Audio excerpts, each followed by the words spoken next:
If you're not willing to go in there and face yourself, you're not gonna find anything. You're gonna live right here on surface, man, right here on surface.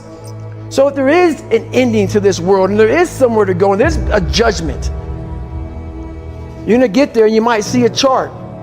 And that chart may tell you who the fuck you should have been. And now you get the rest of your life to think about that. Man, I could have lived a much better life if I just would have just suffered a little bit more. If I just would have went in that and realized I had so much more. But fear and the 40% and living here versus living here, being afraid, stop me. Your biggest enemy, the most important conversation you will ever have in your life is the one you have with yourself. You wake up with it, you walk around with it, you go to bed with it. Eventually, you're going to act on it, whether you're good or bad. You have to. That's why the whole thing about this book I have, it's about you. It is about you. It's strictly about you finding who you are. So many people die, live 100 years, never fucking know who they are. Never know who they are. You have to look in that mirror and know there's so much more in here, man. Because I can literally right now be a 300-pound guy spraying for cockroaches still to this day. If I did not look in that mirror and say, there has to be more to this. This can't be it. And then willing to go into it, dive deep into it, and give all I have to find it. So that's what all that's about. Let's say there's 10 people in this room, and we're all mediocre. But I'm the best of the mediocre people. I now think I'm great. I'm great. We surround ourselves around people that make us feel great. They tell us what we want to hear.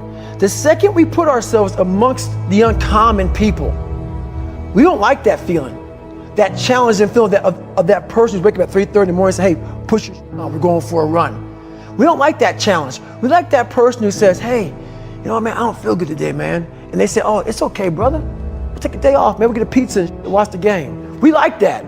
We love that feeling. Why? Because you understand, man, we're good, bro.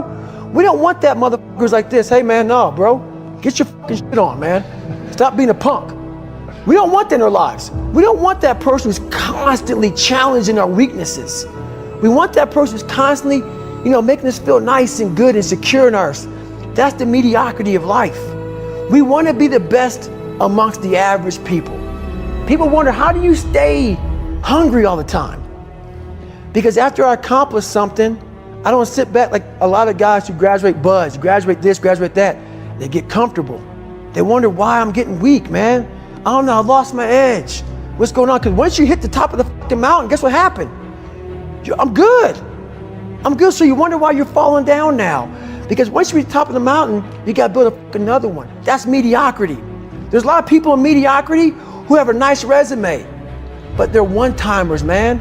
They hit a one-time deal, they busted it open, got a lot of money, but they're good. You're mediocre now, man. What are you fucking doing today, tomorrow, the next fucking day? That's why I don't listen to theorists. I don't listen to all that bullshit. I listen to a motherfucker who's like this, man. What's wrong, man? I'm fucking tired, dude. Why are you tired? Because tomorrow, I gotta do the fucking shit again, man. Whatever the shit is that made me fucking nauseous and sick to my stomach, it made me hurt, there's no ending. And that's the person I listen to. That's the person who's gained knowledge. You gain knowledge through suffering. And on the other end of suffering is a world that very few have ever seen. It's a beautiful world because that's where you find yourself. You don't find yourself in over here. You find yourself on the other end. Like the 100-mile race I was on, I ran it for 24 hours. I found myself on the other end of that race. That 19 hours, I found, wow, there's a whole nother world out here that I've never even saw, but the world's in your mind. And that's what all that mediocrity is about. The mind has the tactical advantage over you at all times. At all times of your life, the mind has a tactical advantage over you. Why is that? It knows what you're afraid of. It knows your insecurities. It knows your deep, dark lies. And it starts to push you away from that. It pushes you in a direction that is comfortable. The mind controls everything. So what I realized was that when I was growing up and I was 300 pounds and I got all fat and I got all insecure, I realized that my mind kept taking me in this direction. When things got uncomfortable for me, when I was facing my insecurities, I was facing my fears, my mind said, oh no, we have the tactical advantage. We need to get you, separate you from this feeling over here. Life's all about feelings. We want the happy feeling. We don't want that feeling of this sucks. If in that moment, you can answer those up questions and you are now in charge of your brain versus your brain ruling you, that's where all that stuff comes from. So the 40% rule is all of that. You get to 40%, your brain says, we're done. Let's roll, man. This is starting to get painful. This is uncomfortable. So you sit down. You have to figure out ways, and everybody's different. That's how the book kind of talks about, like we all have these things about, 5 steps to this and 4 steps to this. It's a lot more than that. That's all bullshit. It's a practice that you have to, it's a habit. So if you know that at 40%, I'm feeling pain. At 40%, I'm feeling pain. That's where the 40% rule kicks in. Now it starts. Okay, I'm feeling pain. My mind's saying all this to me. It's saying, get out of here, run, flee. The fight or flight kicks in. Okay, we're done. We're not good enough.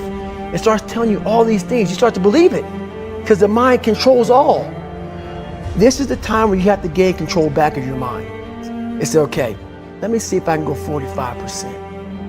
And once you start giving yourself more and more hope and start realizing, okay, the mind starts to be, okay, what are you doing? We're supposed to be going right and you're going left. You start then controlling your mind. Start finding more in yourself. And then it goes from 40% to a lot further than that. But that's the start of it though. Get to the spot where your mind is saying stop. Wherever that is, you gotta get there first. And then that's when that starts to work for you. You gotta control yourself in that moment.